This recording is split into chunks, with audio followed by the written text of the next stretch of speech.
All right. Good morning, everyone. Welcome to the Debate Club, a place where we engage in healthy debates and discussions. So, the topic for this week is unconditional love is a myth. Agree or disagree?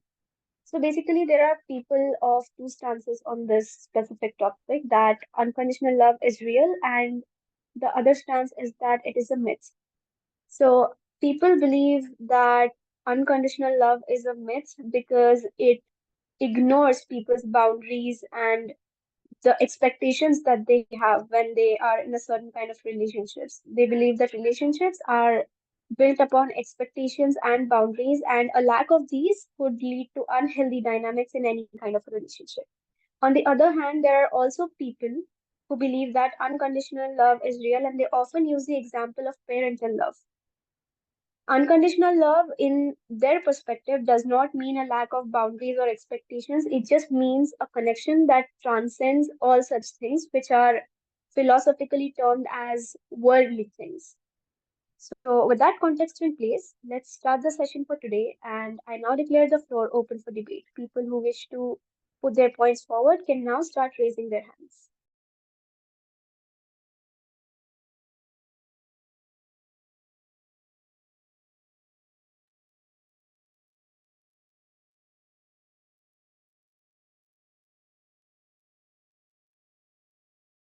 So, anybody who wants to speak? Okay, I see Samad. Please go ahead. Right. So first point I want to make is uh, even when we speak of let's say unconditional love, even that is based on some conditions. Uh, to explain better, what I mean is uh, love is experience that is felt by most humans, or the love can be described as the a set of actions that is performed by most humans. But then the human existence that itself is subject to conditions. Then obviously, the human experiences, the emotions and the actions, obviously those will be conditional.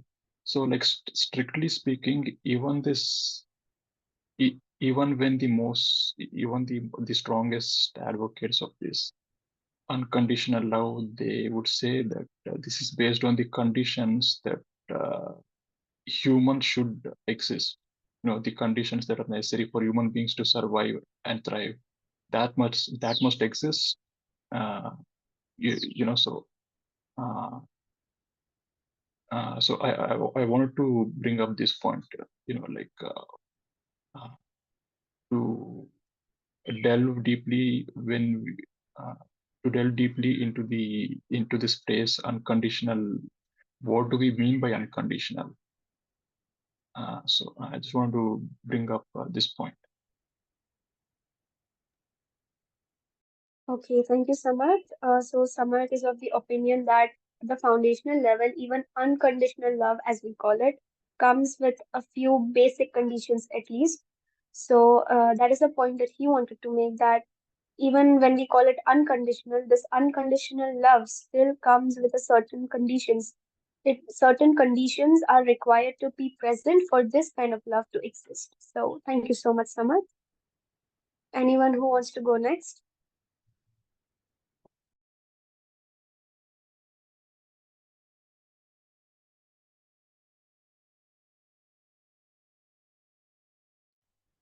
Yes, please, Prince.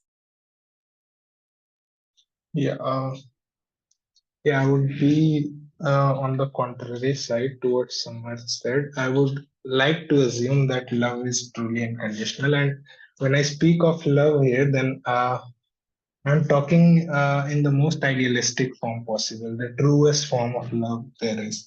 I guess the confusion arises from this misjudgment of the term love, because love does not mean you have to love someone always, or uh, each action of that person should not affect you. I saw that written in the fact sheet. But those are emotions are bound to change when something happens to you, or someone does good or bad to you. But love is irrespective of all. Love is just love. You just love that person. Love is, according to me, love is rather a choice that you make. That okay, I love this person, and it is something that happens just biologically. A hormone oxytocin is released in our brains, and we uh, we really can't trace that to any conditions or uh, mostly we can't trace it to any conditions, but uh, I would you know kind of assume that yes, in most of the cases love is unconditional, in contrary to emotions, which are of course conditional to what's happening to you. Yeah, Rose. Thank you so much, Prince. So, Prince is of the opinion that love in its most ideal and true form is unconditional, and it is important to have a clear distinction between our emotions and what love is as a concept, biologically or idealistically. Emotions are subject to fluctuation, whereas love is not, since it is a conscious choice or just a chemical reaction in our brain. Thank you so much. Sandeep, you can go ahead. Yeah.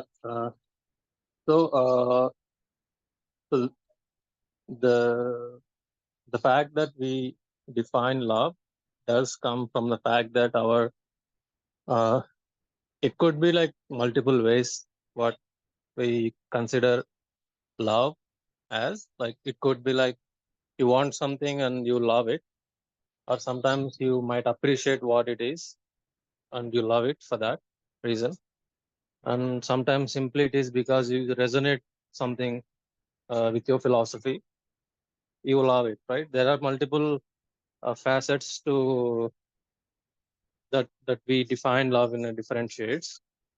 And of course everything that as an individual we reflect on does come from our psyche deep inside, and we reflect on ourselves, and anything that stems outside it, it is deeply rooted in our in the self. So anything, so that when it comes like unconditional love, it's there is like a certain limit. Like okay, there are some things that you might not how you say, you might not accept or resist if someone else does. But if you if you love someone or if you love something, there might be a tolerance levels, right? So so I think the very meaning of unconditional love is more like does have conditions, but again, how tolerant you will be to that person or something you love, or how forgiving you are towards something because you love it. That is how I think the popular belief of unconditional love comes from. Yeah. Thank you. Thank you so much, Sandeep. So great points right there. So he just talked about the concept of unconditional love not being completely based on conditions, but on something that a behavior that you might not expect from people you don't necessarily love, but you might accept that kind of behavior from the people you love out of love for them. But there are also tolerance levels for all people. Uh, Again, individual tolerance levels. I mean, it depends on that maybe. So thank you so much, Sandeep, for your input. Samaj, please go ahead. Uh, I would like to carry on with some of the points that were brought up by the previous speakers, how they said that there are different forms of love. I totally agree with that one. So there is romantic love, and then there is altruistic love. So romantic love, I think uh, that is a more common form of love, and that is the most. That is the kind of love that can be understood on an instinctual basis by most people. And romantic love, by its definition, it will be based on certain expectations and certain conditions being met.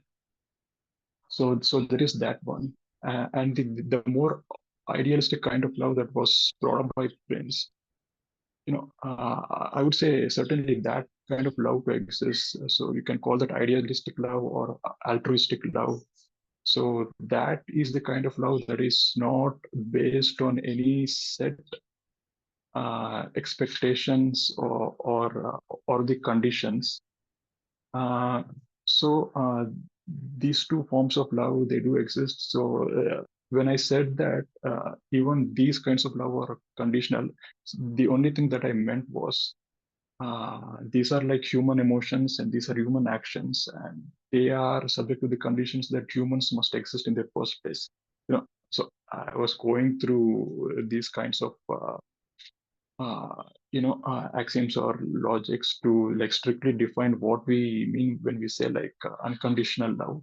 So given that humans do exist, and they certainly can feel altruistic love, they certainly can feel romantic love, and I think when we are talking about unconditional love, I think we are speaking about this altruistic kind of love.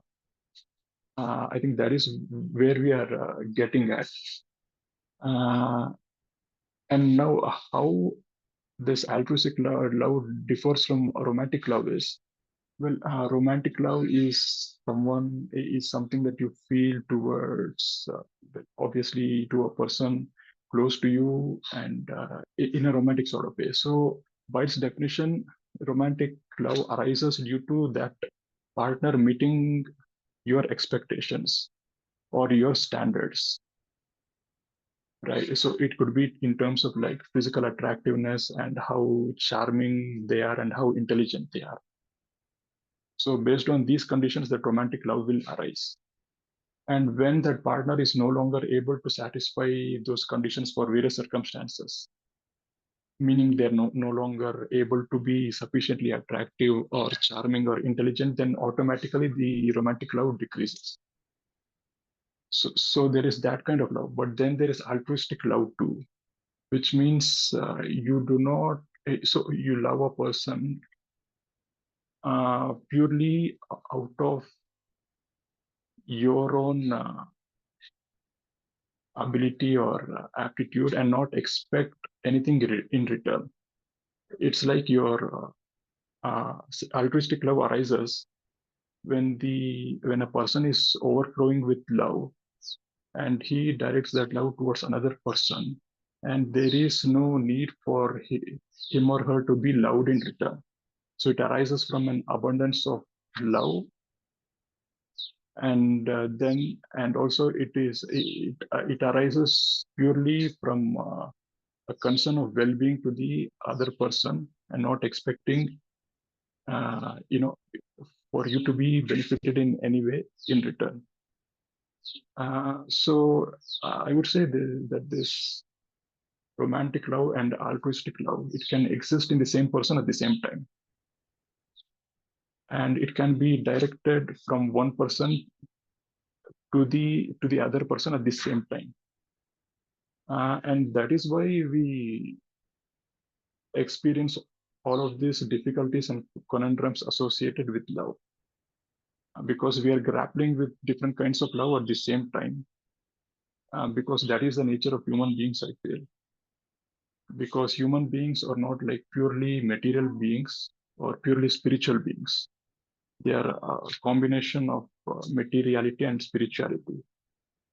And as long as humans exist on earth, these kinds of spiritual love and altruistic, sorry, the spiritual love and the romantic love, it will exist.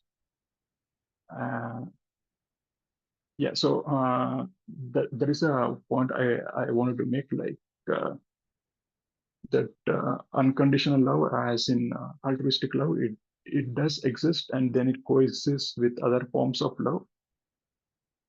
Uh, yeah, so that will be it from me for the time being.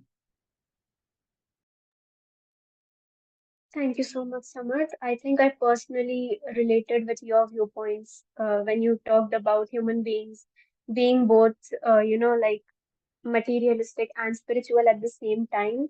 And the point that you made, the comparison of romantic love and altruistic love, that was so on point. Like, I could personally relate to your points. Like, people could love somebody with expectations, and they could also love somebody else without expectations, and these two can coexist in the same person.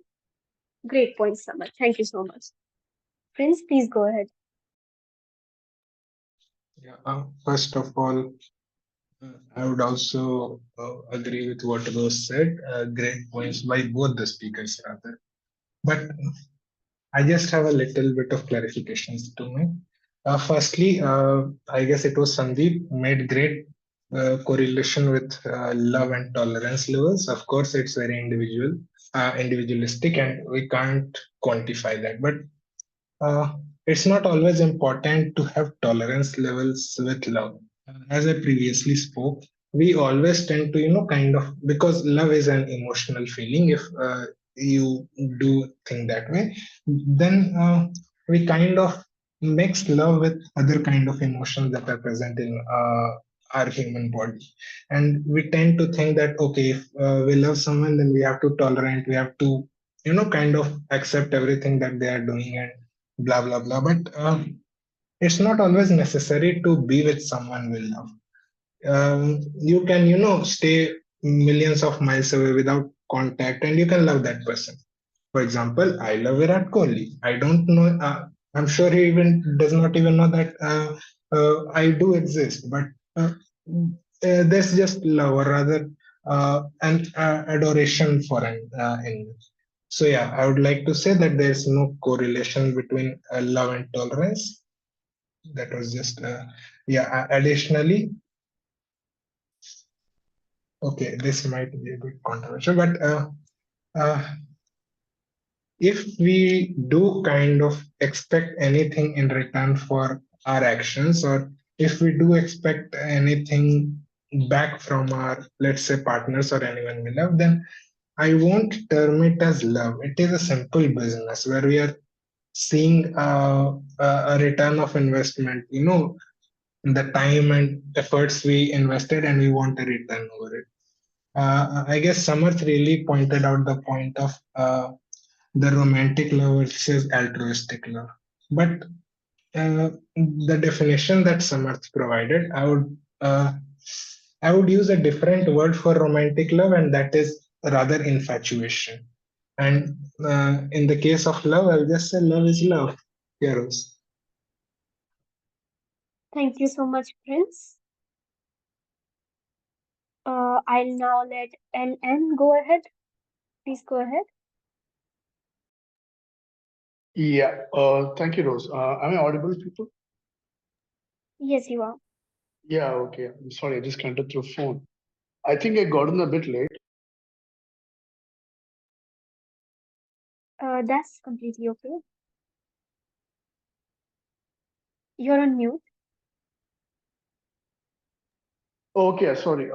Okay, this is the first time I'm actually using phone for Zoom, so let No me just worries. shift that. Yeah. Anyways, I want to first start with when I wanted to join earlier, the initial kind of doubts I wanted to clear was the definition of love. And when I was listening to someone speak on how there was a segregation between altruistic love and romantic love. And I just wanted to add on that first before I go on to elaborate a bit better from my side. Uh, there are different forms of love. Uh, we can try and put it broadly into altruistic and romantic, but there's a lot of spectrums of like how friendships can create some love based on how people interact within the friendship. And so in those lines, and when we talk like that in the spectrum of love, yes, it is possible to have one segment that says it is unconditional. Now, how practically implementable that is, or how much of it actually happens in real life is actually a question. Because on the face, many forms of love can look unconditional. I think Prince, before he was ending his note, he was saying if that is like a I don't know if it was Prince or the other person. I'm sorry, but if the love is transactional, if somebody expects something, then it is just going to be outright business. But the problem is this is where like I said, in existing in spectrum is one thing, but happening in reality is another thing. We definitely can try and show forms of love where we don't expect anything, but time is always a factor. Unless you have tested that yourself, unless you have done that yourself, you would eventually come to know that as much as you would like to probably hide it from yourself or lie to yourself, no, that I'm not expecting anything. Somewhere beneath subconsciously, we do expect. That is just human nature. And that expectation doesn't mean that you're expecting something from the other person to give it to you. It could be a form of expression that can take various means of showing that love back. It can be materialistic, it can be through speech, it can be through the expressions or time spent with you, so many things. So in that aspect, I think defining unconditional love is a beautiful thing. It's an altruistic love, and the closest could be your parents, especially from your mother. That's how I feel it. But when putting into reality, it is something that is very hard to come across. And once again, like I said, for example, if I'm meeting a new group of people, and initially we are all gelling together, and this most of it is from my experiences, and also trying to extrapolate from that. But yeah, so initially they'll all be like friendly and nice. We will all gather together. They would not mind sharing stuff and many other things. But let's take it all 1 month down the line. If you say you keep doing this again and again, beyond some point, they're going to be like, everybody has to contribute something from their side. And I feel same thing goes with many relationships that are somehow defined by this word love. And like I said, time is the test of everything. And as time goes, I think we will realize that, actually unconditional is something that's very hard to exist. And there's one more thing I wanted to say is that I feel these days the word love is used very easily, and that could also be one of the reasons why people sometimes get stuck up on understanding if certain feelings they're having for the other person is love, or is it lust or like or admiration or fanship, many things like that. So my stance on this would be that it is definable, but I don't know how successful one could be in implementing it. Okay, thank you so much, Ellen. Like again, another speaker I very much relate with in terms of his perspective. So great points. Thank you for all the inputs. Is there anybody who wishes to go next?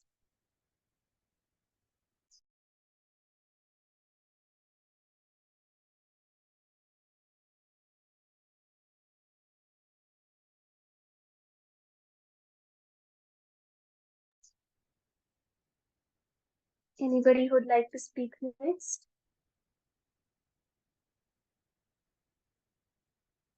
Okay, Prince, please go ahead. Yeah. Well, is it a rhetorical debate? Uh, First of all, pragmatically, I'll have to agree with both what Ellen and Samit said, but uh, I'm again coming back to my idealistically. Of course, when we talk of a bit more realism, then in this postmodernist world, I don't think a true form of unconditional love exists because human beings have kind of lived in this society for a long enough time that almost everything from our personal life to professional has become very transactional. But I would also like to bring the cognitive dissonance that each person has that kind of assumes that they are in love. I'm sure there are tons of cases in our personal lives as well that we tend to think that we love someone, but deep down we all know that we are with someone for some condition, or we are getting something in return. That's why we like that person, or that person is just nice to us. So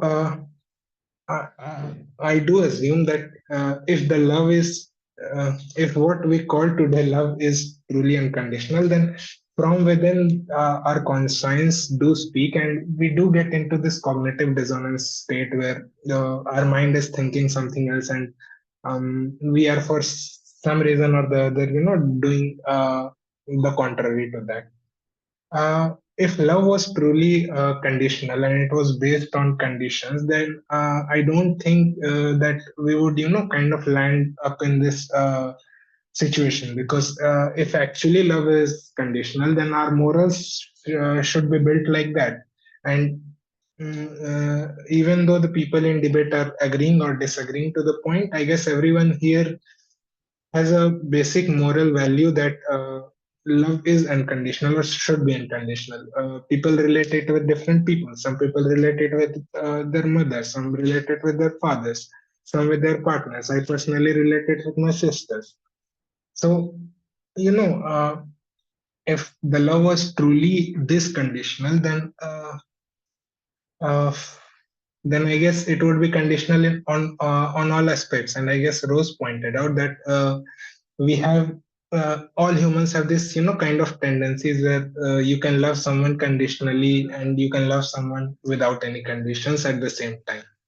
So I guess this rather solidifies my point that uh, we choose to love someone conditionally and we choose to love someone unconditionally, and it's all just a personal choice. And unfortunately, there is no report to back it up. So I guess we'll have to take each other's words for that. Yeah, Rose.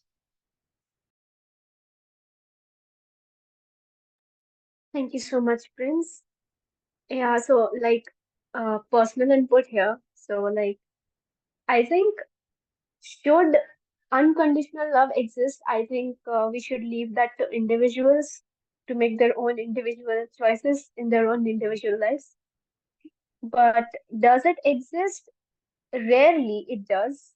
We don't see it as commonly. I mean, one form of unconditional love I would like want to quote an example for would be like philanthropists who choose to remain anonymous, right? That is also a form of giving out what you have out of love for humanity or for whatever cause that you believe in, for whatever cause that you love. But there are also like relationships, whether it be parental, romantic, platonic, whatever. These are more based upon expectations and boundaries. And this is also a very healthy form of love. So, does unconditional love exist? Yes, it does. But is it as common as conditional love? Probably not. And is one better than the other? Again, probably not. So, that was the point I wanted to make. I think I'll let Samarth go ahead now.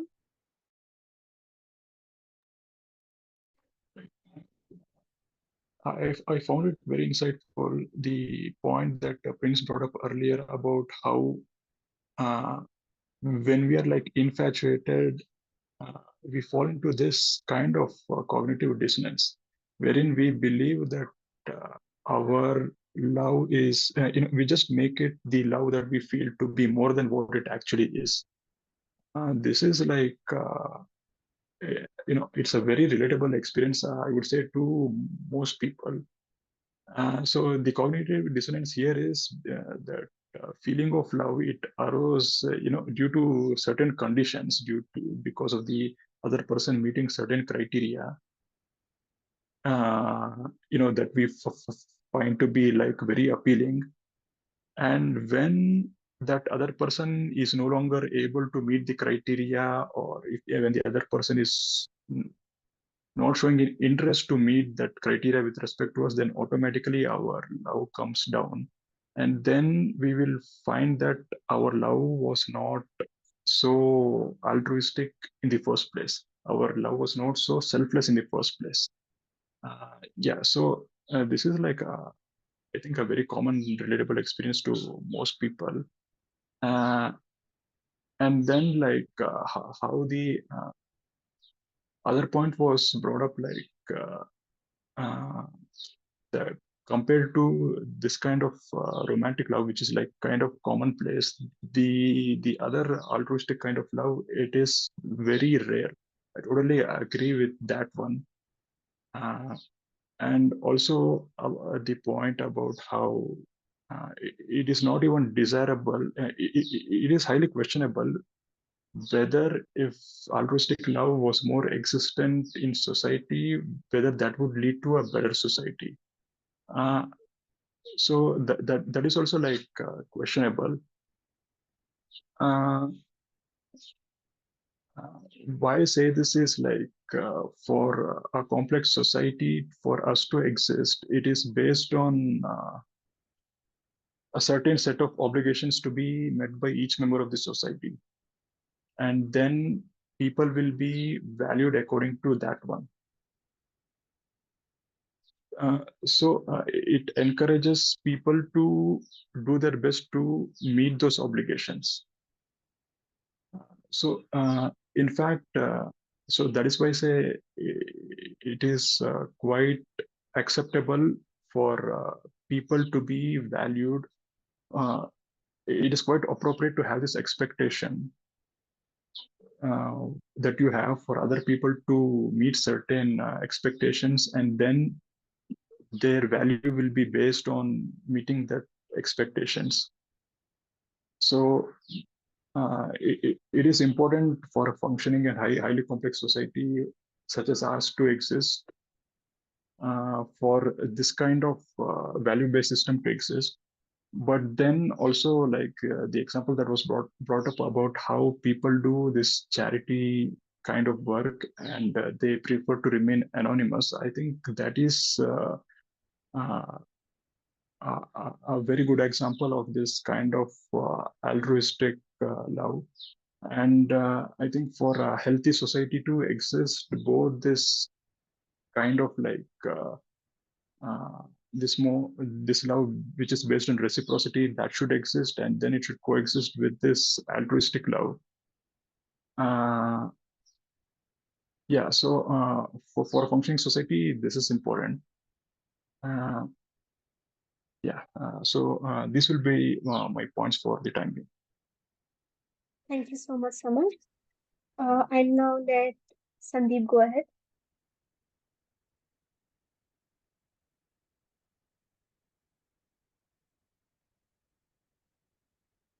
Sandeep, are you there?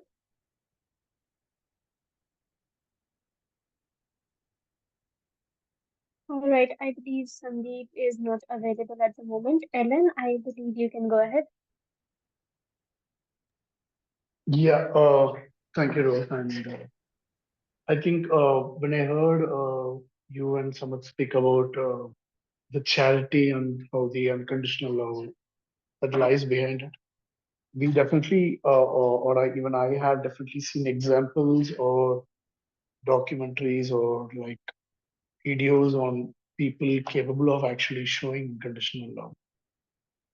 uh, one of the examples could be that documentary that was with the Oscars, the one where the elephant herders and how they were able to actually show love to the elephants and take care of them. And okay, now I think I might be taking a segue of talking about love and gentlemen, not just between human beings. But I definitely have seen examples, I'm not able to exactly recollect the actual anecdotes. But yeah, I have seen examples where people have shown unconditional love, and when I see something like that, we obviously, or at least me, I try to be like, okay, one day I should be able to strive and be capable of doing that. I definitely have that feeling.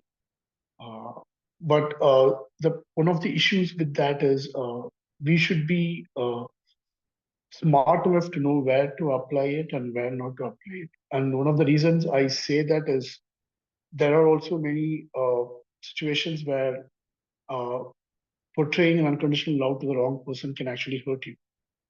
And uh, so that is where, you know, that is a like how Prince was saying, the cognitive dissonance, where we mistake something for something else, where certain criteria are met, but we take it as a blind love that just happened, and we might not do self-analysis enough to see why that love occurred in the first place. So these are my thoughts when you said about the charity work and everything. Uh, but then again, I have a question where when people are capable of all these charities, we term it as the unconditional altruistic love. Is there a level where we can dig deeper into the psyche to see why people are actually doing that?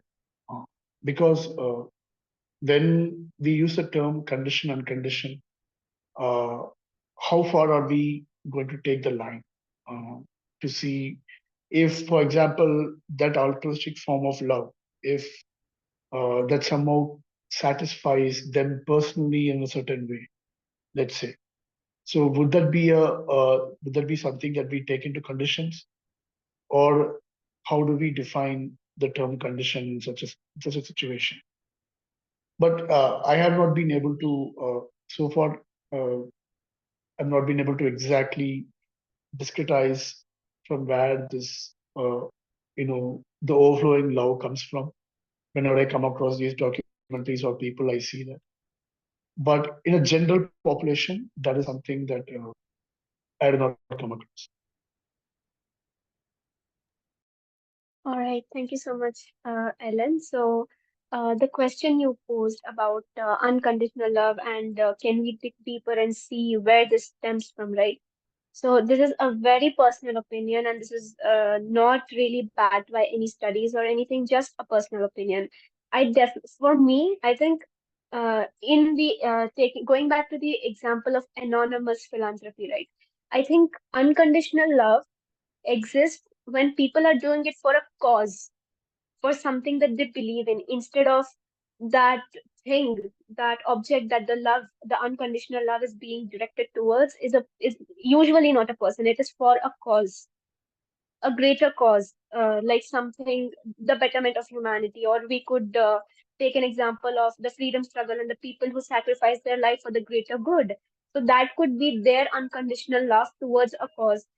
For this unconditional love to exist towards like a specific person, I think it is very rare, because when there is another individual, a person, living, breathing, mentally mature person involved, and you're directing, let's say, this unconditional love towards them, I think automatically it is in our human nature to expect at least reciprocation, if not materialistic things or anything in return.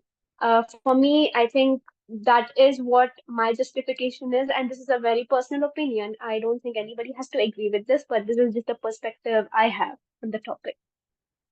So, yeah, I see you raising your hand again. Is there anything you'd like to say, Ellen?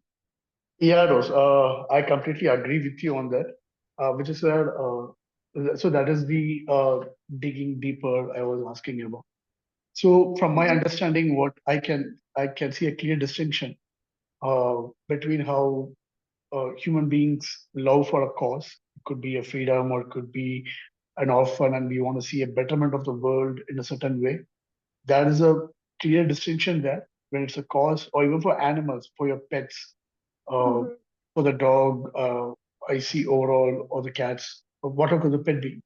I see the love is different, but when we deal with human to human, that definitely is a strain on the ability to have an unconditional love.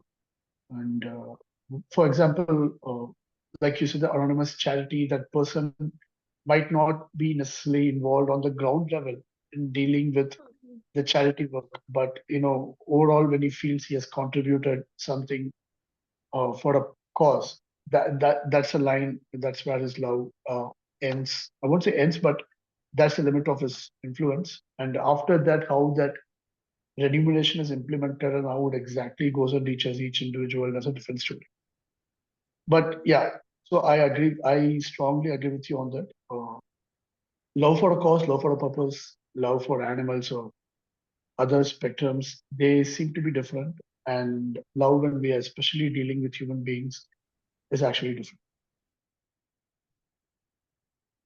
Okay, thank you so much, Ellen. Sandeep, please go ahead. Yeah, not countering to the last speaker's argument, just trying to add or give my own perspective on that. When I was listening to the last speaker, I recalled the debate we had about which life form is more valued. I think it was a couple of weeks ago. We were trying to. There was a question if I have to choose one human being against, when I have to choose 100 dogs, I would have. I chose like okay, I would try to save a human being before I try 100 dogs, right?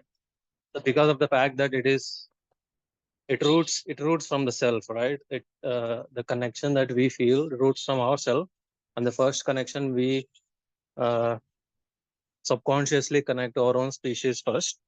We might think we may give preference to some other things.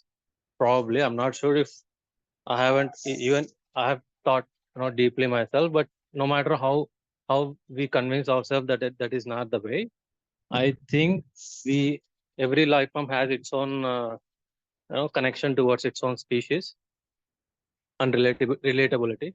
And when it comes to again the philanthropy, I would like to dissect it a little bit.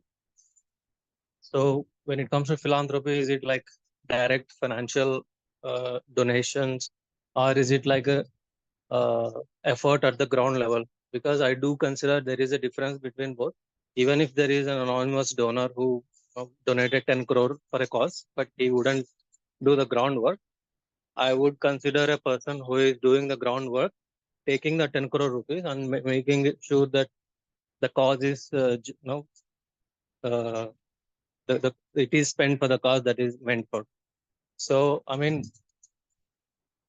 if you consider it as a philanthropy, as a form of love, I'm not sure if I would do that because, again, for me, love, the definition of love as a majority of the popular belief is more of a, direct connection towards uh, the human beings or the materialistic world around you. But philanthropy is more of a connection you might want to keep alive. Like, let's say you want to do good for the humanity and you love humanity because of some whatever the reason it might be. And if I wouldn't say it is a condition, but I wouldn't even go say it is not a condition, but it is a certain condition. But again, it doesn't have to be the way that condition is a bad thing or unconditional is a good thing or something like that. So as a physics critical perspective, everything comes with a condition, right? Because the nature itself is transactional. I think someone mentioned that the civilization has evolved into transactional societies, but if you look deep into it, the evolution itself is transactional because a tree would benefit eating its fruit, and an ape will benefit from eating the fruit for itself. So it's a mutual transaction. The nature itself is hinging on a transactional evolution. So I would consider everything is conditional in life, and it's not a bad thing. And when it comes to like, let's say, if we have to draw a line, we might differentiate the bad part of conditional love as conditional love, and the good part of conditional love as unconditional love, right? That's how I think our psyche tries to differentiate about this approach. Yeah. Thank you. Thank you so much, Sandeep. I'll now let Prince go ahead. Thanks, Rose. And first of all, great points by all the previous speakers, and especially the question put forth by, I guess it was Ellen, that where does this unconditional love stems from? And this is really a thought-provoking question, because when rightly pointed out by previous speakers that when philanthropy come in, then you tend to think that okay, unconditional love exists, and I guess Sandeep was talking about it, and he was explaining love without knowing that he was. He said that it was love for humanity, where we want them to exist. We just want to, do something for them, and there is we don't expect anything in return because we are anonymous. And uh, even if we are not, then what are we going to get out of it? When we do philanthropy or talk of philanthropy, then I guess that is true love. And to the part where this unconditional love stems from, I'll say it existed within us, from always, from eternity. And I'll correlate it with morality because it is deeply stemmed within our morality. All of us wants, in an ideal world, this unconditional love to exist. None of us, I don't think any one of us would be not wanting it. And morality usually stems from the natural laws that humans inherited, or the what is ideally right. And right to like to talk of Saint Augustine when he also says that how corrupt this city of man has become, because this conditionality has come to this world because mm, maybe we loved someone who cheated us or who hurt us, or unfortunately we loved someone who was selfish. So this kind of differentiation comes into every person's mind, and they also try to reciprocate it to I would say survive uh, in this capitalist world. And to substantiate it, whenever we fantasize about the city of God, and we imagine what ideally should be there, which is, I would say, impossible in this realm. Then, throughout the cultures, we speak of peace, we speak of calm, we speak of love, which is unconditional love. I mean, we have a whole religion that's based on this unconditional love, Christianity, which speaks that God loves us all. And it was rather later adopted by all the religions as well. And this unconditional love is so true and so pure that at the end we had to connect it with God, that God loves us all and they love us and yeah, I would say they love us equally. So I don't think that unconditional love stemmed from something. It was deeply ingrained in all of humans. I would say this conditional love stemmed from the civilization, and to even further narrow it down, the capitalist civilization that we currently live in. Yaros. Great points, Prince. Thank you so much. Venkat, please go ahead. Am I audible? Yes, Venkat. My apologies for joining the meeting late. I heard something. I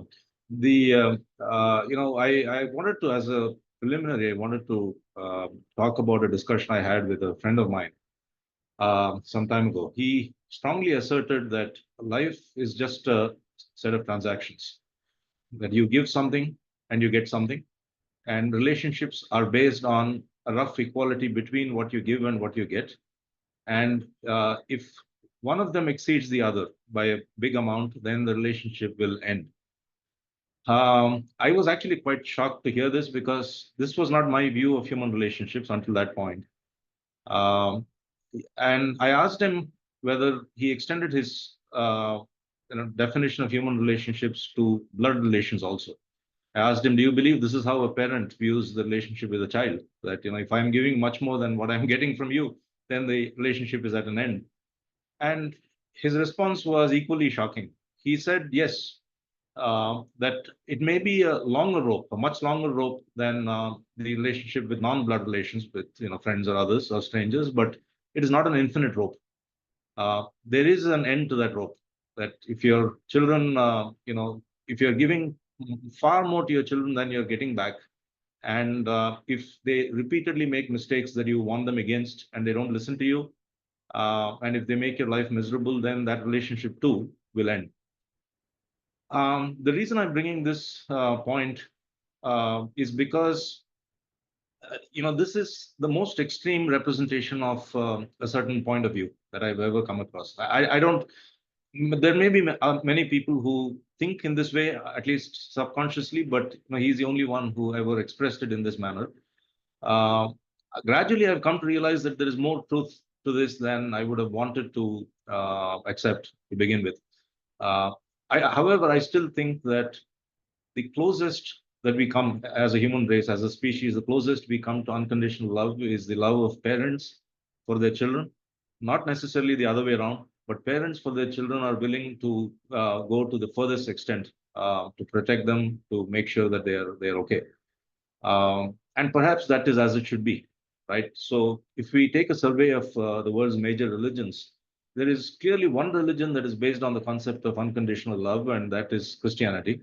Now, I don't have a very deep knowledge of the Bible, but I do remember reading somewhere that the Bible says, or Jesus said, that you are forgiven by God even before you ask for forgiveness. If you commit sins, if you do things that are against the will of God, even before you ask for forgiveness, you are forgiven. But you do need to show penitence and remorse and commit to doing better in future. The reason I'm bringing this up is because unconditional love is so rare that the civilization seems to recognize, the human race historically seems to recognize that only God is capable of full unconditional love. It is not something that is given to us as human beings.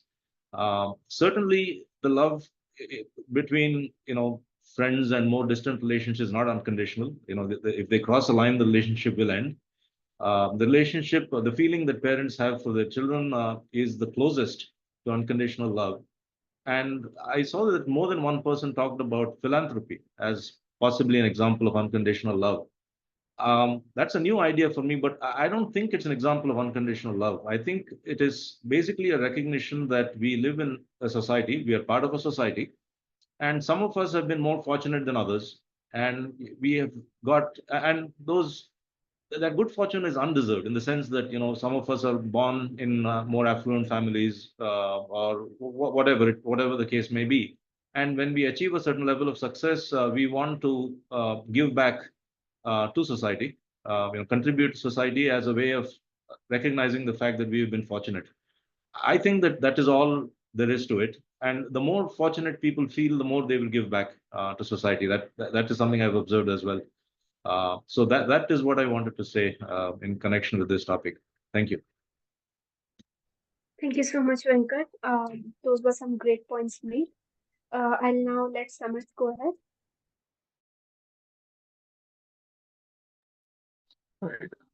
One point that I want to make is like how this philanthropy, it can be considered as a sort of transactional interactions itself. In most of the philanthropy work, it might be classified this one, but not all. Because usually when we consider like philanthropical work, we think of like billionaires who have had very good circumstances, who were brought up in very favorable circumstances, and now they think it obliged upon themselves to give back some of the things that they've gotten back to society. Uh, so, uh, so this is the example of people having something in abundance, which is the wealth, and they're like giving that back to society. But that is not always the case. Like we do have like people such as like monks who have taken this vows of poverty, and so basically they have vowed that they will never accumulate any sort of private property at all in their whole life. But then again, they are dedicated to this life of like charity. Because I think like what they possess in abundance is not wealth, because they've already taken that vow of not acquiring wealth. But then in their case, I think it is like they have an abundance of love in them, and that is why they are motivated to uh, go around and help the people who they consider to be in need. And I think this kind of thinking and actions can be traced at least to the time of Buddha, if not like earlier. Well, clearly, I think like when Buddha instructed his followers to, those monks, who had taken a vow of poverty and chastity throughout their life, when he instructed them to be like filled with this feeling of loving kindness towards all human beings and help people in whichever way possible. I think all of these monks, they were like motivated by this feeling of uh, loving kindness and selfless love, uh, you know, to help other people. Yeah, so this is the point I wanted to make. This charitable work, like most of the times, it can be considered as reciprocal transactions, but there are many exceptions to this too.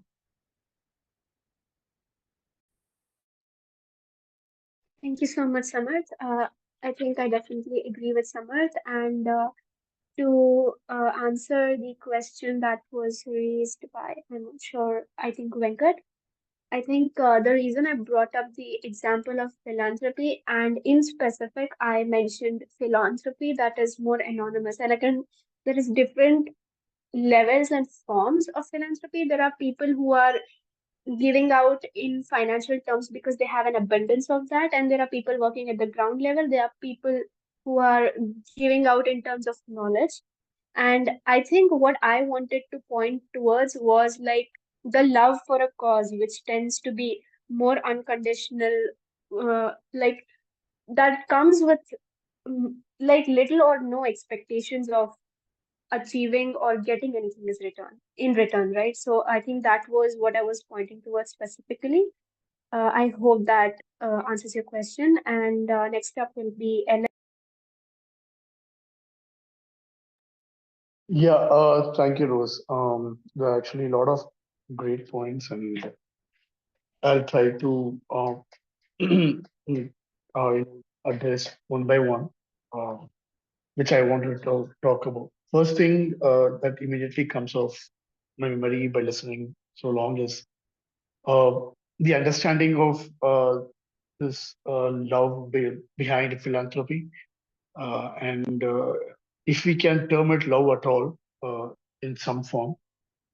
Yes, Venkat made a point about how when people actually feel fortunate, then they tend to want to give back and do good for society. But this term of feeling fortunate also actually differs from people to people. Somebody can feel fortunate after acquiring so much wealth, and uh, they might reason out to it's time to give back. But we definitely have examples of people who have thousands and thousands and crores of wealth, and they still probably aren't being as philanthropic as they can be. So I don't think it completely evolves around the affluence being as fortunate. There are different levels or different ways human beings can feel fortunate. And so uh, probably once that feeling has been attained, people can be philanthropic and people can give back to the society in terms. But there are also examples where, in spite of not being affluent or in spite of not being fortunate, people still strive to actually show a form of love or care for the other person. Or it could be even an ideology. Like one classic example is when Rose was speaking about freedom fighting, and there are many causes. There are many causes for in the world where people are involved in cleaning out the garbages from the ocean, or many reasons. And when we see these examples, I can definitely justify to a great extent of saying, but this is the reason they're doing it. This is the reason they're doing it, and we can put XYZ conditions and say there are actually conditions behind it. I don't think it is possible at all. But if there are 100 levels, and if I still somehow justify 99 levels, I'm pretty sure there'll be one level or for which I do not have answer for, and that could be the unconditional love that we are trying to understand or speak about. So that is one thing I wanted to say. And second thing is about how initially when I started to speak, I spoke about how parents are the closest that come to the unconditional love. in terms of between human beings to human beings. But that I don't want to confuse that with philanthropic or purpose-based love. Where philanthropy is more about love for a cause. It is not exactly I know that each of the person I'm trying to help out individually while giving back, but somehow I have a sense of purpose in my head that at least this action of mine, this intent of mine is for the betterment of something. And so the again, it's probably I'm just being redundant, but that is one point I still kind of strongly agree on, that there can be a level of unconditional love there, and but everywhere else, pragmatically speaking, there are conditions. And the last thing is about how interestingly that religion was brought into this about God so. I'm not probably well versed in many religions, but my understanding was that, or is that, the love from God or an entity that we completely do not understand or comprehend, it is something that's going to be very hard because we are not able to define love between human beings to a proper extent. And now we are trying to talk about love from an entity that we possibly do not have the right definitions of, or we possibly do not want to define also in certain cases. So that I'm not sure how I can relate to that, or I can, bring that between human beings and the love with purpose, love with human beings, and suddenly there's love with God. So that aspect, I am slightly unclear. Maybe somebody can. Okay, I'm not exactly expecting somebody to clear it. I do understand that people have different ideologies. So yeah, that is my take so far. I just wanted to discuss on the points.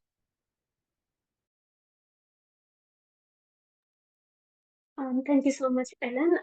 Again, like very interesting point of I don't really remember myself who brought up the point of religion, but the kind of perspective that I personally have on it, I'm not talking about a specific religion because I wouldn't say I know anybody else's or my own religion that perfectly to be able to, give like solid fact-based statements. I would like to just give my own perspective on it. Like most religions that I'm familiar with, including my own, although I would not like to explicitly state what religion I follow, is that when we talk about God, this higher power, this entity that we do not completely comprehend, I think we are talking more about unconditional forgiveness.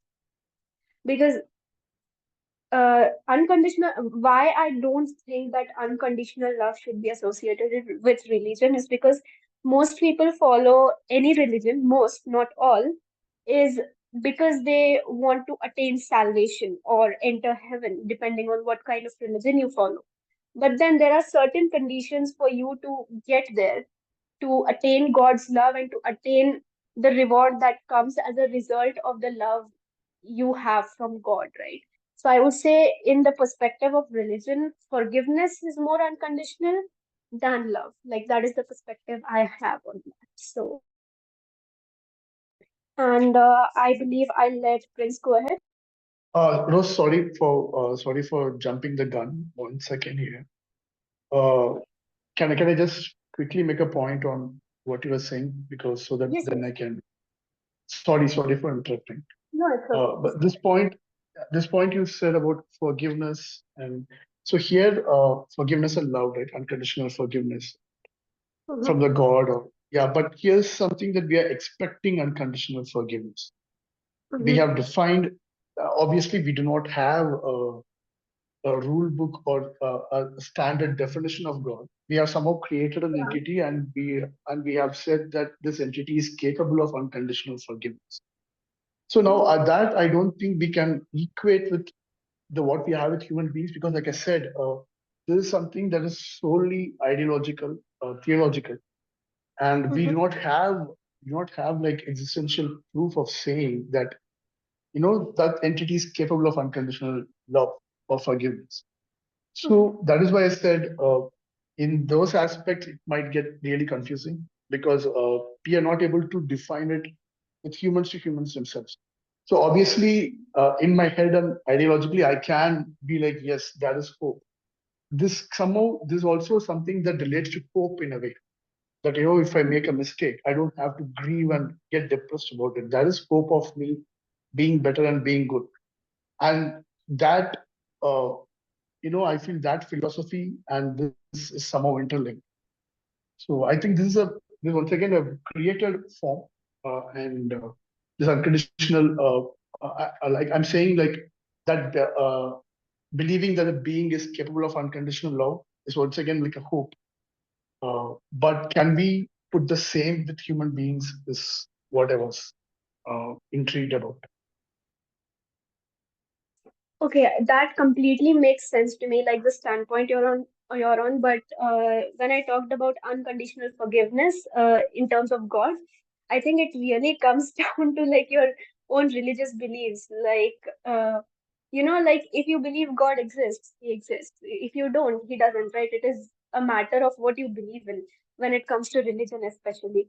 And I think somebody else was talking about this religion where they said you are forgiven before you even ask for forgiveness. And there is another religion, not taking names, where the religious scripture says that you are forgiven as long as you repent, right? But again, like the question you asked, can we take this and relate it or expect the same kind of forgiveness or love from human beings in particular? I don't think so, because it is not in human nature to be as selfless when it comes to dealing with another person you know is capable of reciprocity of whatever you're giving to them, and it is in human nature to expect something back. That is why I was like making such a distinction between love for a specific person, a specific relation, versus love for a cause. Because in case of love for a cause, we are not dealing with people, right? We are not dealing with people directly. We are talking about an object that we believe is greater than our existence. And with people, I personally do not believe it can be the same. I hope that answers your question.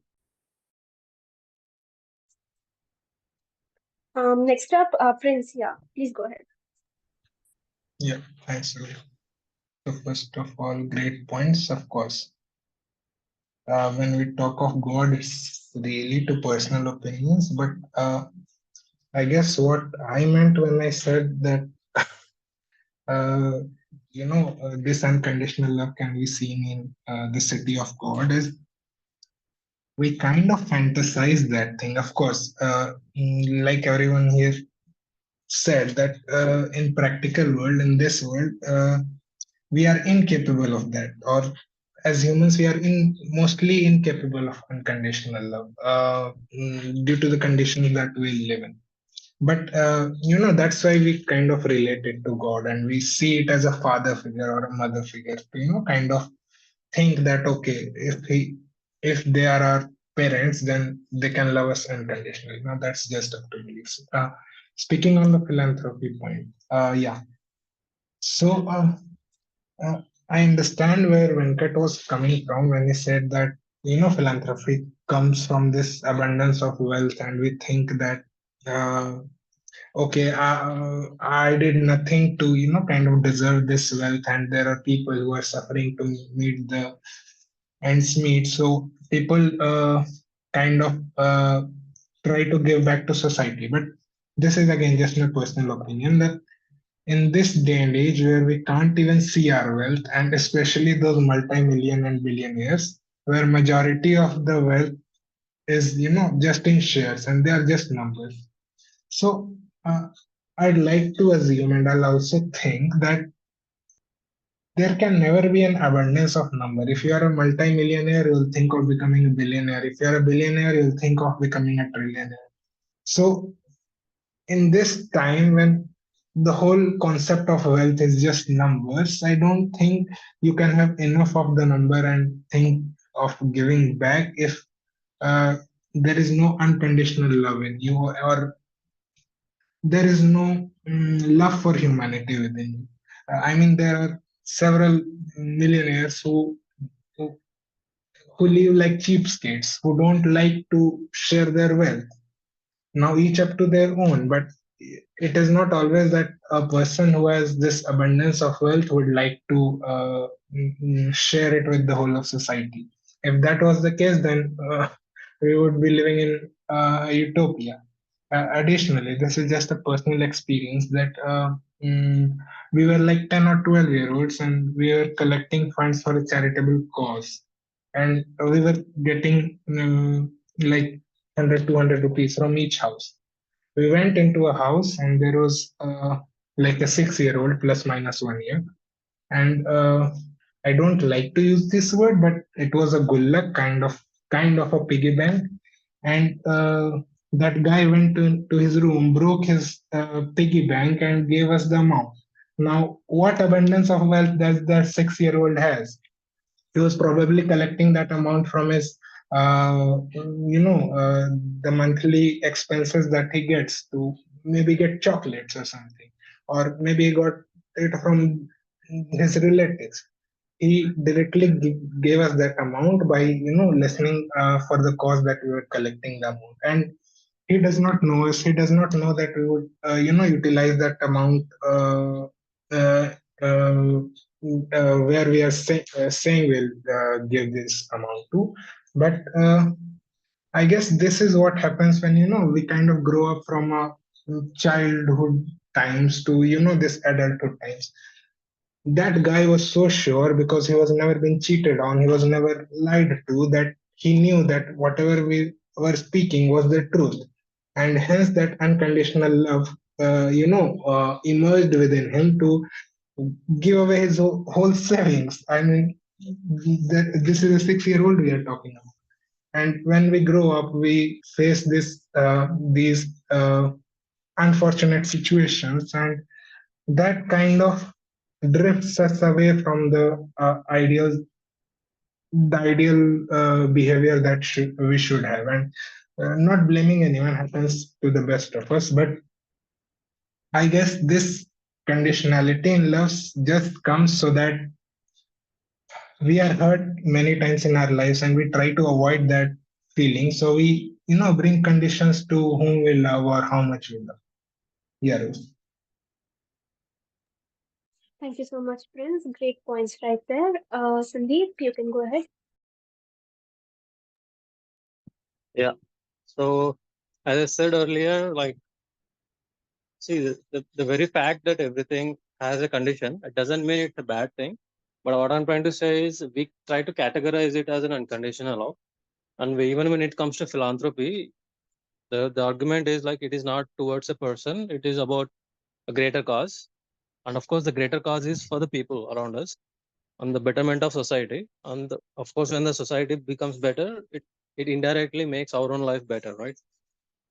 So, of course, it is a conditional philanthropy.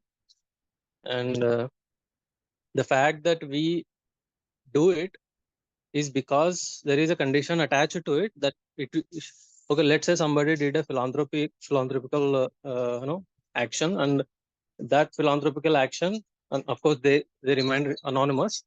And what if that whatever the action they took could be financial or emotional or whichever the form it is, and it hasn't taken its form?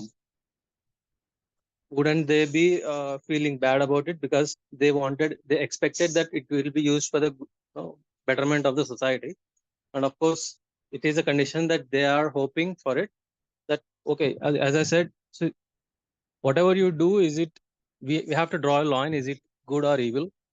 And whatever falls towards the good that we perceive as good, we try to consider it as unconditional at certain extent when it comes to philanthropy. Again, when it comes to like person to person love, uh, even blood relations, is we have that up, we have our own reflection in our family members and our friends. We reflect less on a stranger, we reflect more on a friend, we reflect deeply more on parents and siblings. Just the fact that we have given our own identity, our identity itself is intertwined with a lot of deep emotions. that is a condition we are betting ourselves that our love exists unconditional, because when we stop loving that person very close to us, it feels like we are stopping loving ourselves, right? So that is a condition that we engrave on ourselves, that we project our identity uh, to the closest people around us. So see, it is a good form of a societal balance, and of course, it contributes more to development of societies and stability, peace, and everything. But it is a condition, but not necessarily a bad thing. I would even call it as how you say, progressive. It helps in progressing society into a stable place. The love itself that we have our own to the individuals. But I think the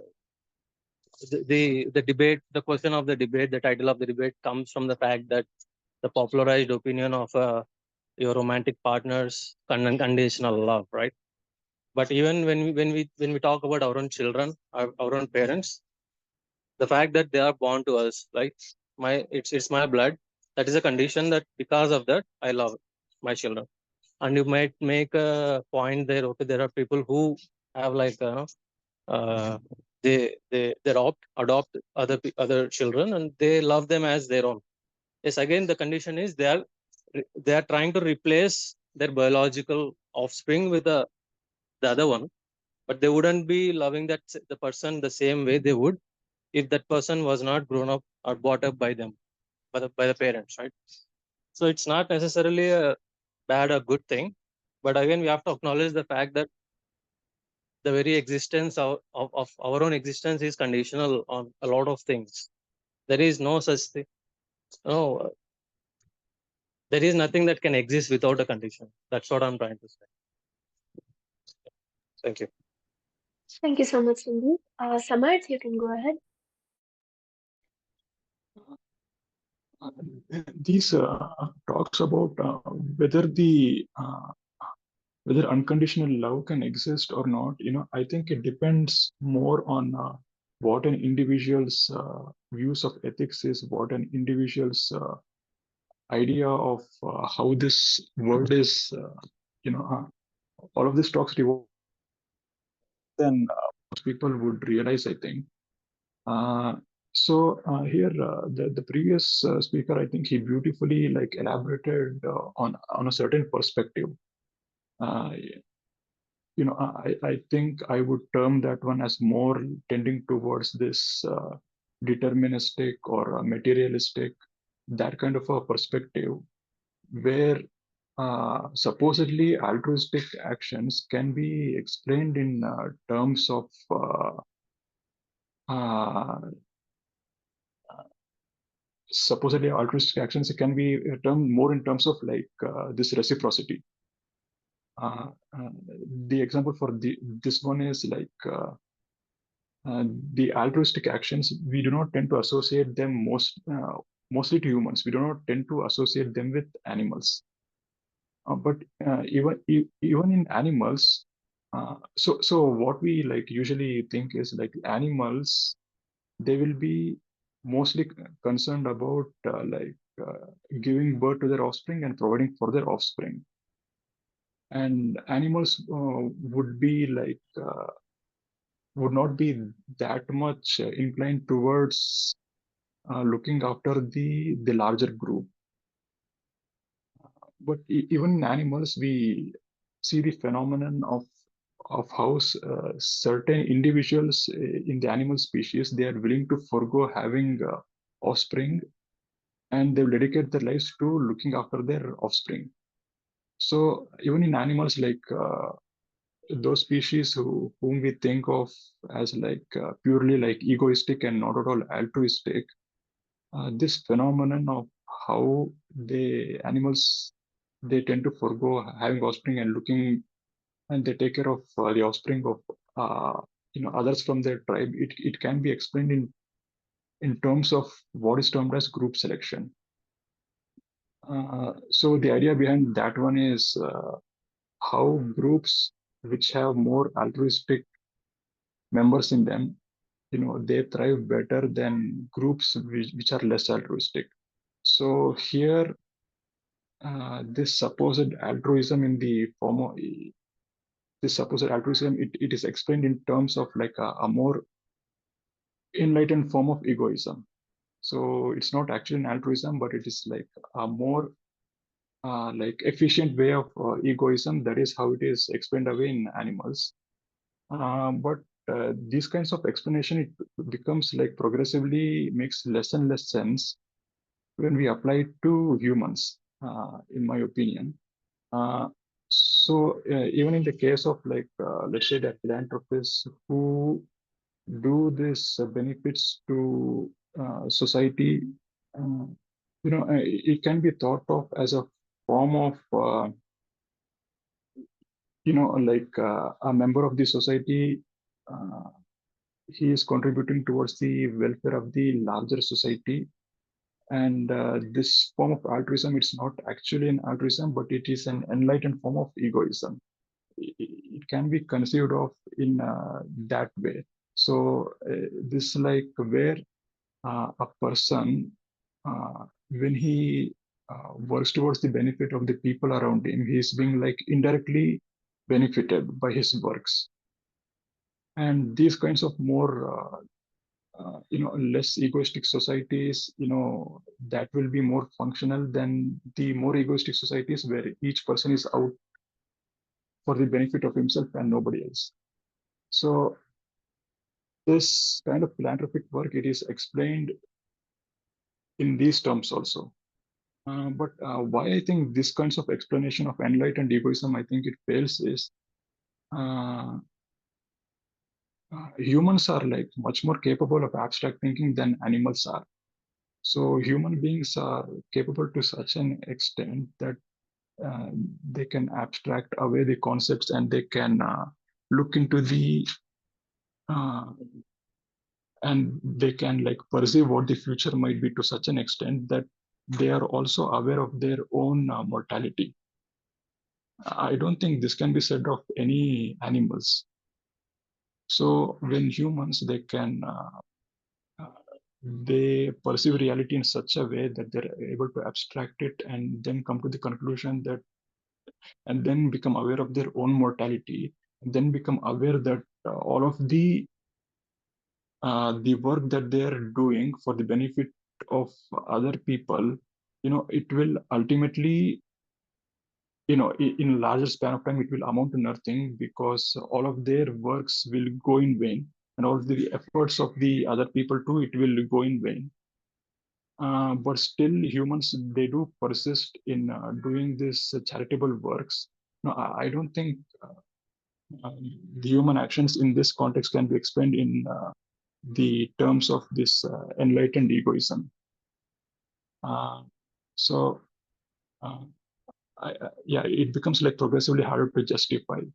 Uh, Another beautiful example brought up by the previous speaker was how even the supposedly most altruistic actions of parents towards their children, it is based on the condition that they're doing towards their children and not to anybody else. That was a beautiful point brought up.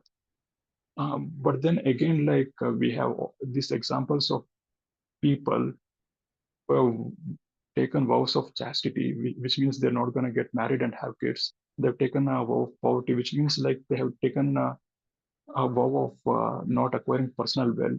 But then they dedicate their lives to for the benefit of other people. I don't think it becomes like progressively like harder to justify how these actions can be explained away in terms of like enlightened egoism. I think uh, this is, in these very exceptional cases, it is truly the case of altruistic actions.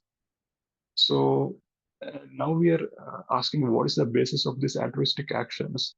uh, Again, that will like depend highly upon what's one metaphysical and ethical worldview is.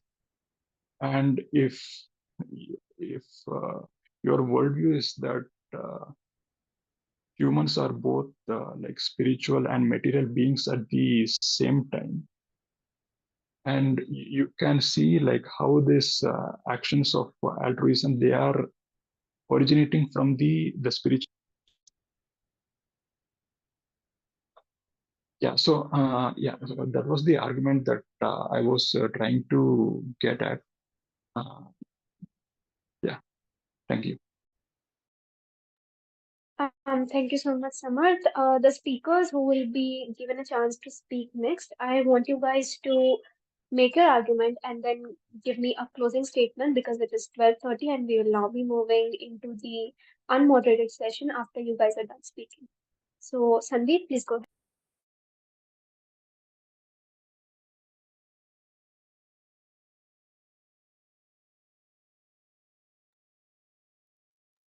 Sorry, Sandeep, are you there?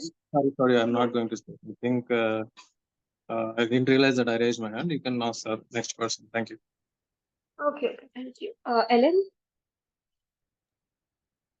Yeah, thank you, Rose. I think I will also end with a closing statement since you said I said time is 12:30. Uh, uh, Samarth, I feel encompassed everything that was kind of addressed in what we spoke in a very meticulous manner. And uh, uh, I'm trying to recollect whose point it was, but the point about how altruism also somehow entails to, the condition being that the society becomes better so that it is a place it is the, let's say, a situation I live in and I want that to be better, which again kind of retrospectively goes back to my point of saying defining conditions and unconditions. And we can go to, like I said, we can go to any extent to say that something is done because of this as the reason.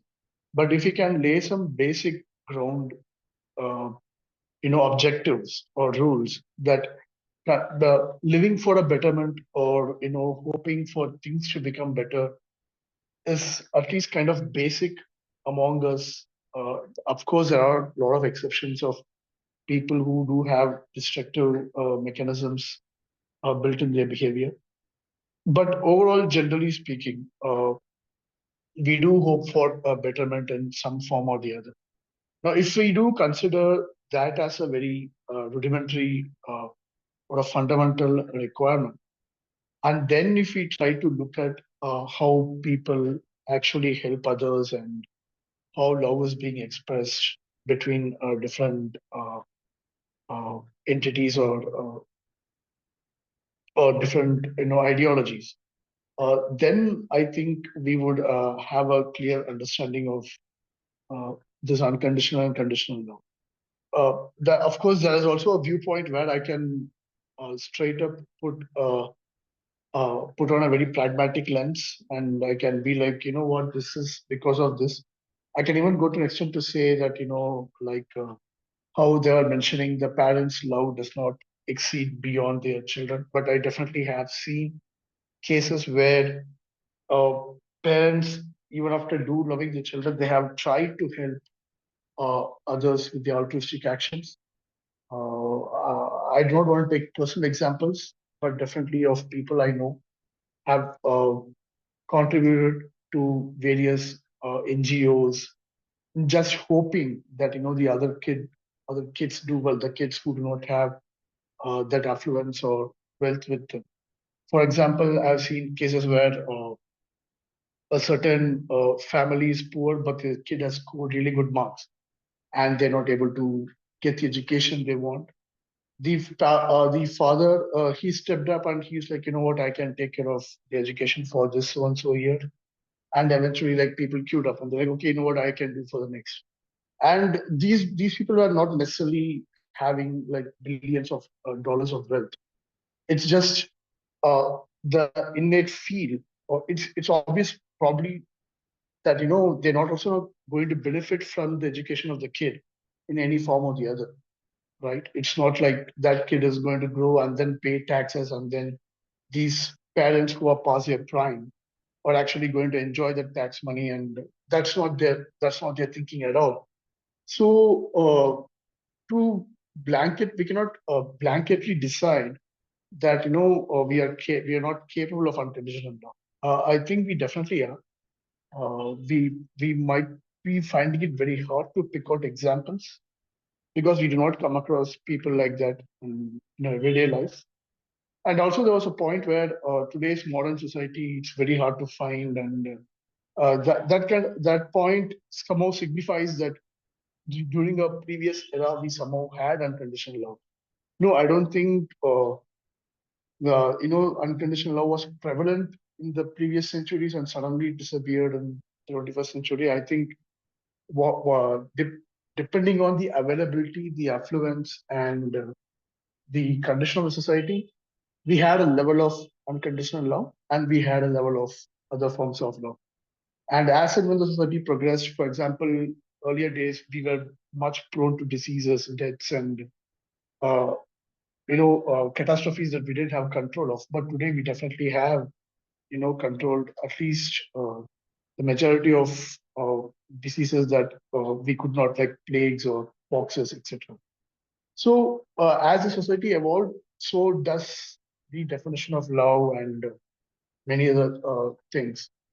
And so in that form, I believe that unconditional love does exist. Uh, you might have to look harder if you want to really understand its existence. If you want to draw conditions and say they did certain, we can say to an extent that they wanted to feel oxytocin and that's why they did that. Well, we definitely can go out and say that. I mean, then that is a condition. But that's why I said we need to have some basic rudimentary rules on defining conditions and unconditions. If you have that and then you use that lens and then you view at things, I think you can have an understanding of unconditional and unconditional love. So yeah, that's my closing statement. Thank you so much, Helen. That was a great concluding statement. Prince, please go ahead. Yeah, I like to keep the argument short and skip to the concluding statement part. Yeah, so first of all, the unconditionality, as someone pointed out, that even the parents' love is conditional to their own offsprings. But this unconditionality in love is not only limited to humans, but rather it is a universal phenomenon that's present everywhere. Where we see examples of Dina Sanichar, who was brought up by wolves and was found by some hunters in UP in 1800s, allegedly the real life movie. So this example also shows that I'm pretty sure those wolves had no benefits out of that child. If benefits are to be seen, then the easiest benefit was to just eat it whenever they found it. So this shows that the feelings of compassion, love, and care are universal and is present throughout the creatures, and uh, it also extends to humans. Now, uh, why this unconditional love has come to a decline? I guess the previous speaker said great points to that, and I'll just add to what he said that unconditional love, or rather any unconditional feeling, is it emerges from happiness. I assume we all have experienced this, that whenever we are happy, we are uh, going out of our way to help someone. We show more care towards people. We show more empathy. We show more love. So, what I believe is this unconditionality emerges from our personal happiness, and then we kind of try to reciprocate it to the whole of society. And uh, I don't know who suggested this topic, this great topic, but I'll make sure that I send you the receipt of my counselor, Heroes.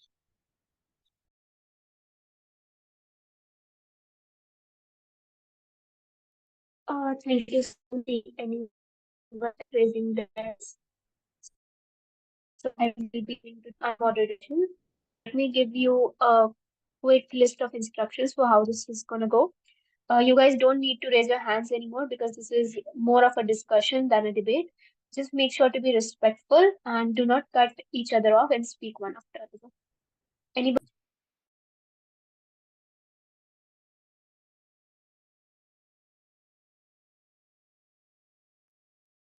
Yeah.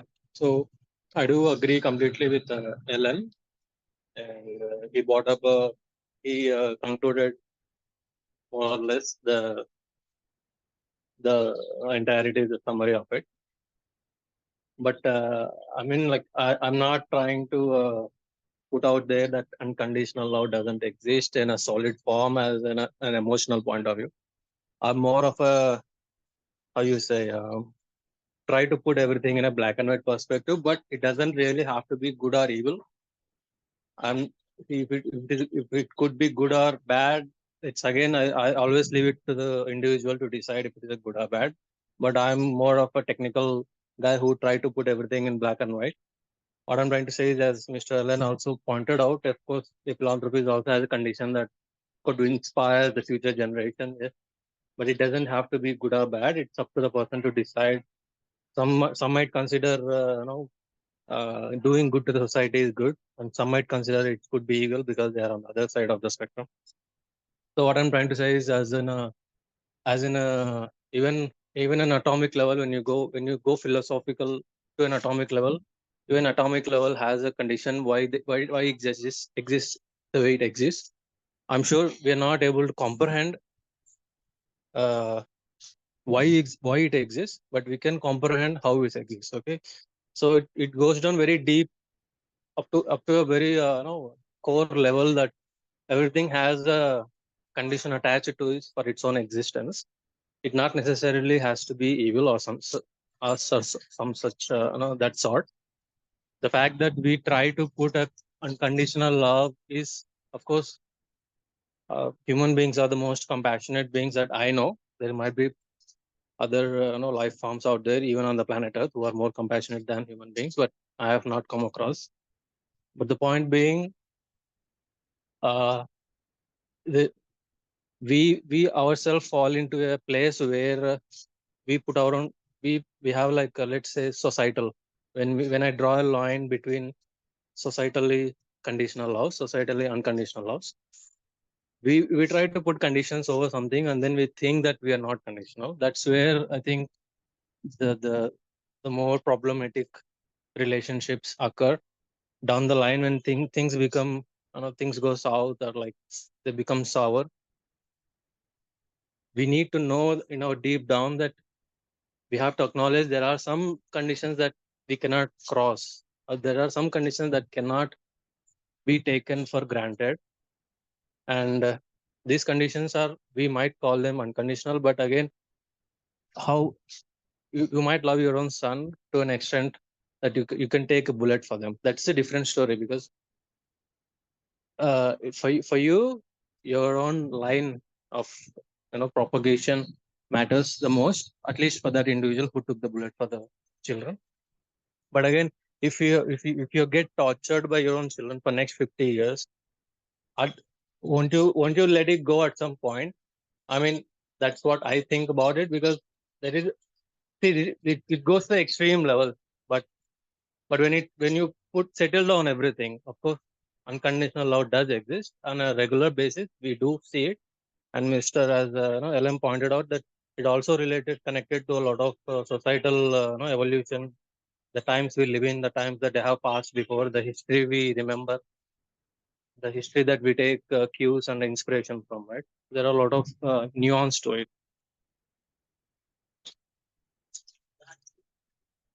Yeah, I'm done.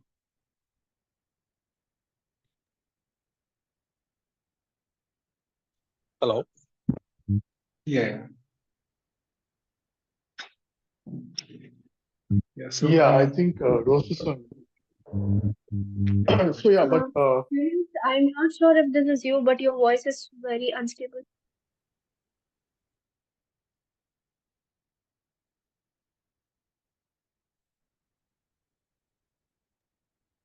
is it better now? Yes. Yeah. So what I was saying is, Sandeep was talking about, yeah, humans are pretty compassionate people, and uh, I guess each animal being to its maximum potential is capable. Of course, humans have developed these kind of institutions and we are living in this post-Platonic world that we can do things in a more magnified way. So we are able to see what humans are doing for the globe, and they are really doing great things. But so does wolves, so does bears, so does lions in their own specific manner. So I'll just say, go back to my previous point that love, care, and compassion is truly natural, and it is omnipresent from the beginning of the universe. Yeah, Alan, I guess you were speaking something. Sorry. I mean, the word natural itself is like objective, right? Sorry, subjective, right? So Yeah. it's we cannot technically define what is natural.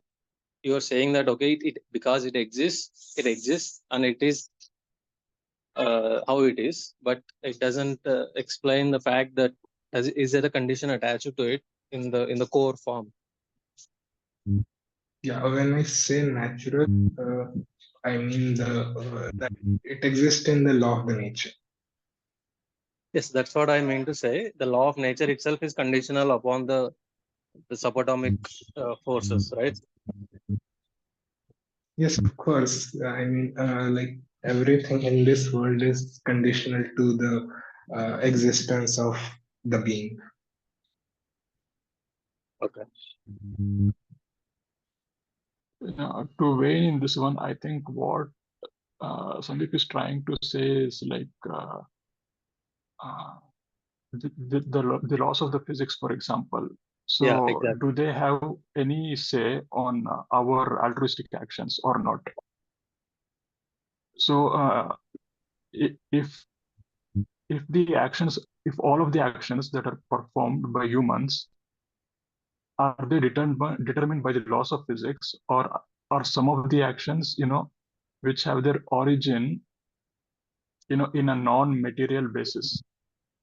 Because like, if we go strictly through the laws of physics and the laws of biology and everything, I don't think any of the actions, can be considered as altruistic in a traditional sense. Everything can be explained away in terms of like egoism. It can be explained in like more crude forms of egoism or more sophisticated forms of egoism. But if you're going to talk about altruism, I think a precondition is that you should hold the metaphysical view that the laws of physics, it describes a part of reality but not the whole of reality. So laws of physics, it explains like many things, like the trajectory of a projectile, for example, and also the functionings of your brain also to your extent, but not the entire workings of your mind. That, that The workings of the brain is, it is a kind of different from the workings of the mind according to some worldviews. And I would say Yeah, majority please go ahead, Sandeep. yeah, the humans. fact is like what I'm trying to say is yes, of course, physics scientific approach is again how it works, but not why it works the way it is. We can go up to an extent like how you say applied physics. When it stays on applied physics and the laws of applied mechanics, yes, we can say why it does what it does. But when we go bigger or smaller, at least relatively, we cannot in a physics point of view, we cannot say why it does exist. So of course, that is a point where no one can explain why everything happens, right? So if Yeah, it is a condition you draw from that, okay, that is where the conditionality lies. I cannot counter it. It could or it could not, because neither you can prove it or I can disprove it. A yeah. So majority of Sandeep, I think that kind of lines with what I was also saying in my closing statement is that if Yeah. I decide to find proof for why it is happening, we definitely can. And more than relating it to the metaphysical world, I think it lies in neurology, in your serotonin, dopamines, and figuring out based on the chemical reaction what you're feeling. And of course, it's very complicated that we have not probably discretized every feeling of a human being, quantized it, and said these chemical levels can trigger these feelings. I mean, I think we all know about the famous experiments done by intelligence agencies on human emotions, feelings, and so they have definitely tried all that. Which is Yeah. why I said we have to like have like a basic line where you say that I am not getting too scientific to find out why even the feeling of love exists. So if I go through that route, then it's not even about conditional. It becomes more of existence. Like as a human being, I'm existing. I'm capable of many feelings. So it is almost like a justification for that. But that is not the or like the topic or the answer we are looking for. It is more of given that we are capable of these feelings, is it possible that these feelings exist? So Yes, given I that, do say for agree. example, I I'm do. capable of anger. Yeah, Yeah. I So do agree. basically, Yeah, yeah. Yeah, I do agree that unconditional love does exist when you draw certain lines to the materialistic world. And yes, we are capable of unconditional loves, but as I made a point before, we shouldn't we shouldn't put ourselves uh, in a false sense when we are not actually being unconditional, and we try to. The popular belief is like, okay, there are certain places where, of course, certain cases people are being unconditional, but there are in the popular form, it doesn't actually exist that we think that exists. That is what I observed. yeah, I agree with you on that. I think you're speaking about people being delusional about something being so altruistic and so unconditional, but actually it is not. Yeah, there are Yes, definitely cases of that, but there are also cases of silent, real unconditional love that is not so bombastic or it's plastered around, but it does happen and exist. sure, indeed. Yeah.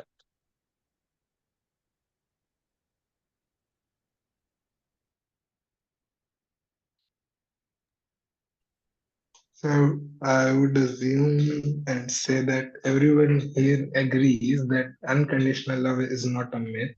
Whether it is practical or not in this present context is debatable. Yeah, right.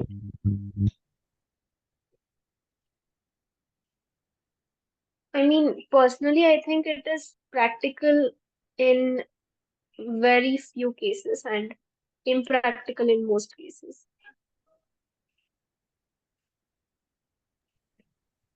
Well, it is practical when there is a certain state a person being there.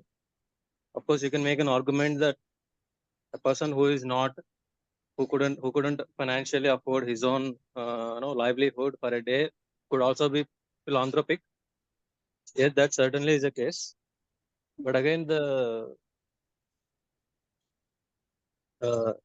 the the bigger cause of philanthropies as a society, even the poorest, even the poorest person in 21st century has more facilities and capability of doing, getting the resources than a fifth century king, right?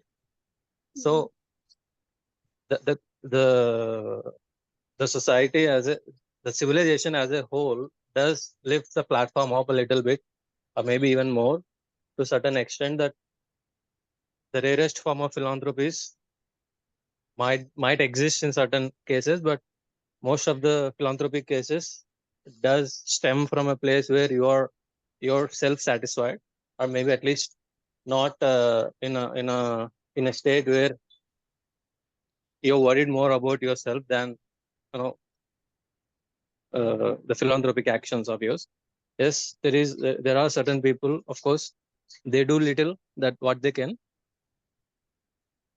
That is the distinction I would make uh, for that. Well, of course, the probability of doing good to the society increases because you are not really worried about your own survival. Yeah, of course not. See, we can draw examples from the popular the culture that we have in India today, right? You can there are many communities that have this culture of feeding people every day, right? Who donates, they don't know. Who consumes, who takes that philanthropy doesn't know who donated, right? They don't have a direct connection between this. philanthropic actions. They do exist in our daily lives, and it is a good thing that it's a circle. It's a circle that has been being supported by the societal action, by the people who are fortunate. I'm not saying that people who are not financially fortunate are not doing that, but all I'm trying to say is the majority of the philanthropic actions that get noticed in a physical form, mostly into society, does come into from the individuals who are more financially capable of driving the needle much farther. That's what I'm trying to.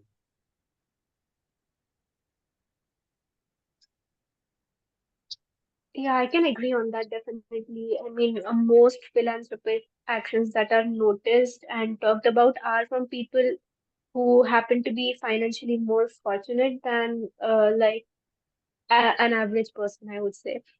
But then for people who are fortunate, I wouldn't say all of them have personal motive for like undertaking these philanthropic actions. Like most of them might be, but at least if 99 have personal motives, one might not.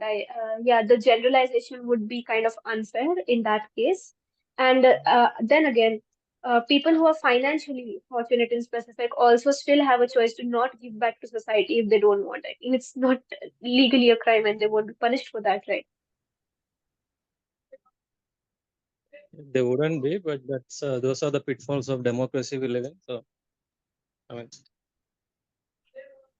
that could be a topic for the upcoming debate. Yeah, you could I add think that to the I think list, we are going into definitely. the realms of taxes and how people should be taxed.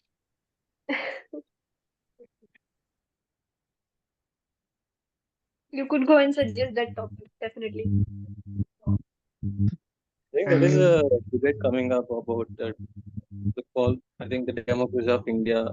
I don't remember the exact title regarding the Indian democracy, right? when we talk Maybe of, I haven't gone through all the topics either. there was a time when even a 2% tax led to a complete havoc in the US of A. And there's a time now when we are happily paying 40 to 30 to 40% taxes. Okay, maybe we're going off topic, guys.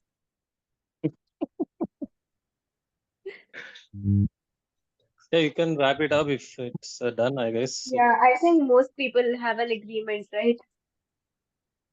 Yeah, I think see Yeah, these are the topics that you cannot actually put your foot down and say this is that it's this. subjective, very subjective. Yeah. I mean, Raghav's quote. Since the 2024 elections, I don't ignore the undercurrency. Yeah, Raghav's been very quiet today. Are you there? Yeah, I'm here. I'm just listening to you guys. Um, yeah, I just feel like actually I did have things to say in the middle, but I just didn't because I feel like everybody was saying a lot of great things as well. I just think that see, I think the difference between unconditional love and conditional love is just how you approach it. If you're doing it in expectation of something that is not unconditional, I mean that is not unconditional. And if you're doing it just because you care about the person and you just want to give instead of just receiving things, then that's unconditional love. You know, some people just take pleasure from loving somebody. You know, the act of loving somebody is the reward in itself. If that is the case, then it's unconditional. Yeah, Yeah, can't Raghav. agree. So yeah, I completely agree with you. So what you have given us more of like a definition of conditional and conditional love. And now Yeah, the whole point was saying that uh, given those definitions, there are examples of unconditional love in the society. yeah, Maybe it's hard to pick out given the lot, but it definitely does exist. And that, like Sandeep was saying, I don't think anybody can concretely jump up and say that unconditional love. There is no way it can exist because yeah, or the other case also. And the main reason is because we do not know the world enough ourselves. and so we cannot speak for the majority. I mean, I'm being bluntly honest Yeah, I here. mean, what? See, that is a separate question, right? When people say that unconditional love doesn't exist, they're making a cynical statement about the status of reality, the societal reality. It's Exactly. not it's not a comment on the existential nature of reality. It's more a comment on how people are these days, something like that, right? And Yeah, yeah, the whether something is like conditional or unconditional, it's completely up to you. And you can't really know from somebody else whether their love is conditional or unconditional, because what you can sense from others is their expression of love, not their experience of love.